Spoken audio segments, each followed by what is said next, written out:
For the ham category in this new season of MetaShift, I decided to choose the Brawlicose.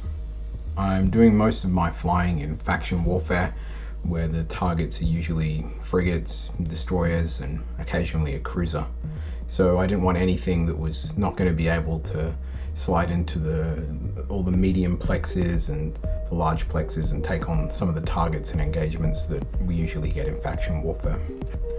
I also wanted a bit of a challenge. The Brawlicose doesn't seem to be a ship that's flown very often.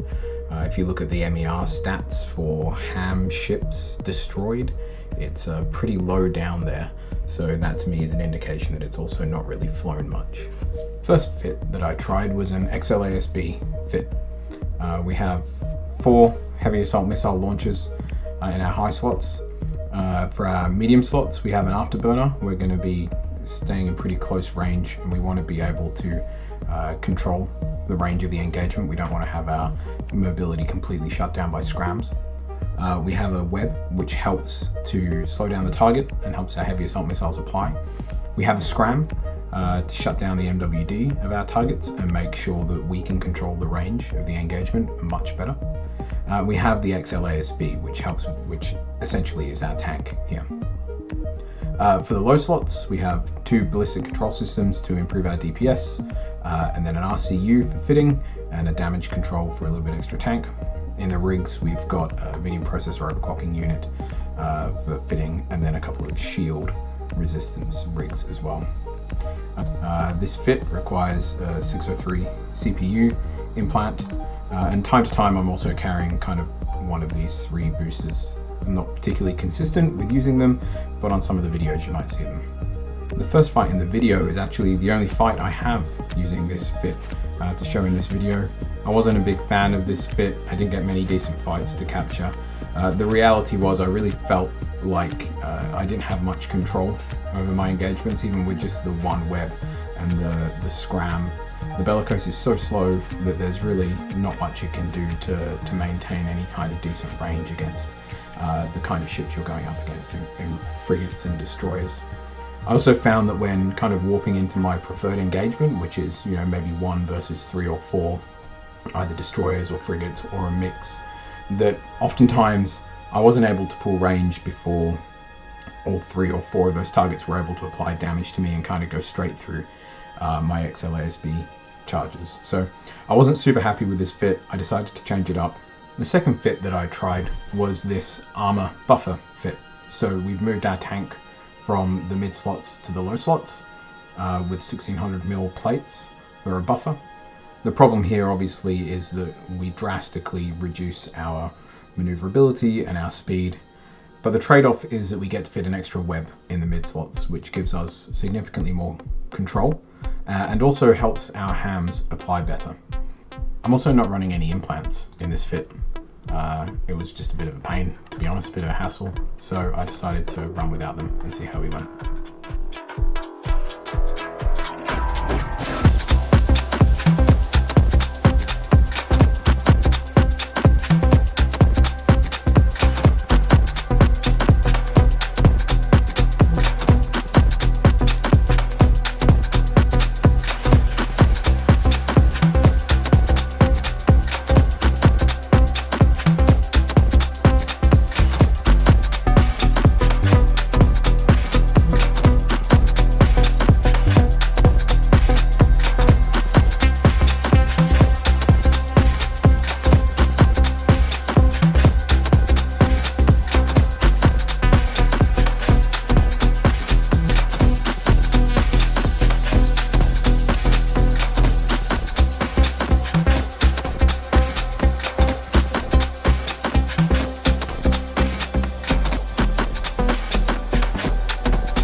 flying the armor buffer fit for quite a while, I found that I was often disappointed with losing a fight right towards the end, where I felt if I could just hang on for another 10 or 15 seconds, then maybe I would have survived, or maybe I would have won that 1v2 instead of only taking out one target.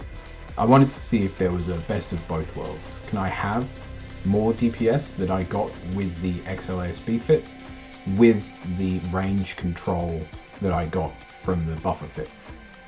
So that's why I decided on this final fit, which is the XLASB dual web. So all we're doing here is essentially dropping the target painter for a web. I wanted to look at the numbers and see if actually having the dual web really made the target painter pointless. So if we look at the three fits side by side, you can see here that the XLASB dual web in blue against an ideal target actually performs the best out of all these fits.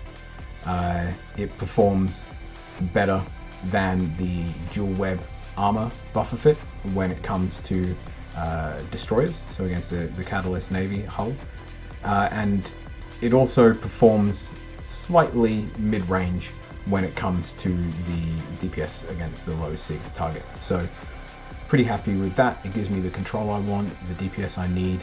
It has an active tank, which is much nicer for PvP scenarios. I've also used implants with this fit. They don't really have too much of an overall impact on the DPS that you can see here, but it is nice to get that little bit of extra application out of them. So I'm running the 03 sets, the around 20 mil sets for all the hounds, as well as a 603 required for this fit. I'm also running some of the event boosters, which are all really handy and great. I'm not running them consistently. It's when I have them, so you may see them in the fights, you may not.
Fields once green and gold, where the summer's breeze was bold. The super cell rages and roils, swirling vortex, a bubble boils, witchcraft.